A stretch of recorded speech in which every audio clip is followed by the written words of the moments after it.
আপনি যখন চেক দিবেন, যখন কোনো রোগীকে আপনি চেক দিবেন, চেক দেওয়ার আগে অবশ্যই আমাদের কাজের সিস্টেম অনুযায়ী তাকে অজু করিয়ে নিবেন।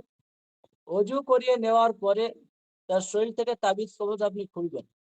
খুলিয়ে নিয়ে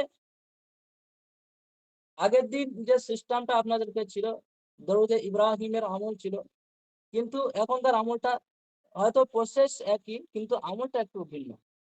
মনে করুন ইস্তেগফার ৩ বার পড়বেন। রোগী আপনার সামনে বসে আছে এবং সে হাত মুঠ করেই রাখবে। আগের মতো তরিকা একই। হাত এরকম মুঠ করেই রাখবে। আপনি ৩ বার ইস্তেগফার পড়বেন, ৩ বার দরুদে ইব্রাহিম পড়বেন, পড়ে ফুঁক দিবেন এবং সূরাতুল ইয়াসিনের ৯ নং আয়াত, সূরাতুল ইয়াসিনের ৯ নম্বর আয়াত আপনার ৭ বার পড়বেন। প্রতি একবার পড়ে দম দিবেন, একবার পড়বেন, একবার দম দিবেন। এইভাবে ৭ বার আপনার পড়বেন। দম দেওয়া শেষ হবে, শেষে আবারও কয়েকবার আপনি দরুদে ইব্রাহিম পড়ে নিবেন। পড়ার পরে রোগীকে জিজ্ঞাসা করবেন যে, "ভাই আপনার হাতের অবস্থা কি এখন?" তো সে হয় আপনাকে বলবে হাত অতিরিক্ত ভারী বা ওজন হয়ে আছে, আর না হয় হাতটা আগুনের মতো গরম হয়েছে।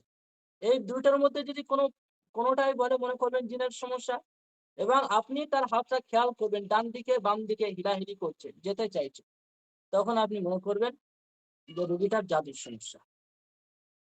অতঃপর আমলটা লিখে নেন।